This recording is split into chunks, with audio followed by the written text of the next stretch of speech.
ये एग्जाम के दृष्टिकोण से क्वेश्चन बना रहे हैं। ठीक है, बहुत ही आसान क्वेश्चन है। ठीक है, आपको कुछ कुछ फॉर्मूला पता होना चाहिए, जैसे अभी हम यूज करेंगे उसको देख लीजिए क्या यूज होगा। बोल रहा है धरती पर एक मीनार ऊर्ध्वाधर खड़ी है। तो पहले आप मीनार बना लीजिए। देखिए 9 का जितना क्वेश्चन है यदि आप फिगर बना लीजिएगा तो बहुत आसानी से बना पाएंगे। ठीक है, तो एक मीनार खड़ी है तो पहले हम यहाँ मीनार बना लेते हैं। ठीक है, मान लीजिए आपका एक मीनार है जो बोल रहा है एकदम सीधा खड़ी है। ठीक है, तो ये हम मीनार बना लिए। कहता है धरती के एक बिंदु से जो मीनार के पाद बिंदु से 15 मीटर दूर है, तो मीनार का ही पाद बिंदु है। ठीक है, जो पॉइंट कर रहे हैं यहाँ से कहता है कि एक धरती पर एक बिंदु है जो मीनार के पाद बिंदु से 15 मीटर दूर है। तो मान लेते हैं यहाँ 15 मीटर दूर है, इस दूरी को हम 15 मिनट इंडिकेट कर देते हैं। ठीक है, 15 मीटर। अब यहाँ से बोल रहा है कि मीनार के शिखर, ये आपका मीनार का शिखर है। कहता है मीनार के शिखर का अवयन कोण 60 डिग्री यहाँ से देखता है तो इसका अवयन कितना डिग्री आता है, 60 डिग्री आता है। तो यहाँ पे हमको दिया हुआ है इसका अवयन कोण 60 डिग्री। तो हमको पूछ रहा है मीनार की ऊंचाई क्या है, मतलब ये ऊंचाई पूछ रहा है। तो इसको मान लेते हैं ये है ए है और बी है और सी है, तो एक त्रिभुज बन गया। ठीक है, ये त्रिभुज बन गया, समकोण त्रिभुज बन जाता है कि मीनार सीधी खड़ा है तो समकोण त्रिभुज।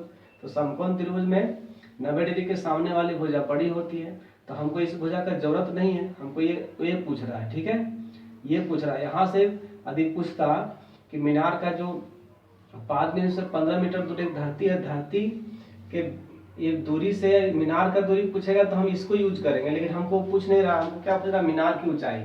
तो हमको इस क्वेश्चन में बहुत इजी तरीके से बनाना है।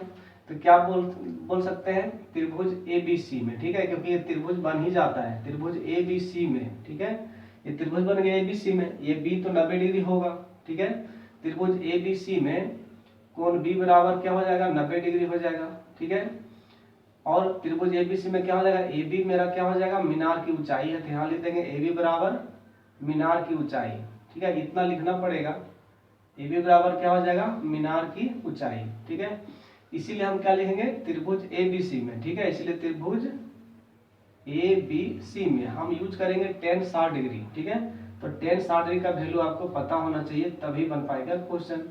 tan 60 डिग्री बराबर कभी कभी tan 30 डिग्री देगा, कभी 45 देगा, कभी 90 देगा, तो ये पता होना चाहिए। ठीक है, तो tan 60 डिग्री का वैल्यू यहाँ पे यूज करेंगे, लेकिन tan थीटा बराबर क्या होता है, थीटा की जगह 60 डिग्री दिया होता है, tan थीटा बराबर होता है लंब बटा आधार। तो आपको पता है कि ये जब 90 डिग्री होता है तो ये आधार होगा, ये लंब होगा, सामने कर्ण होगा।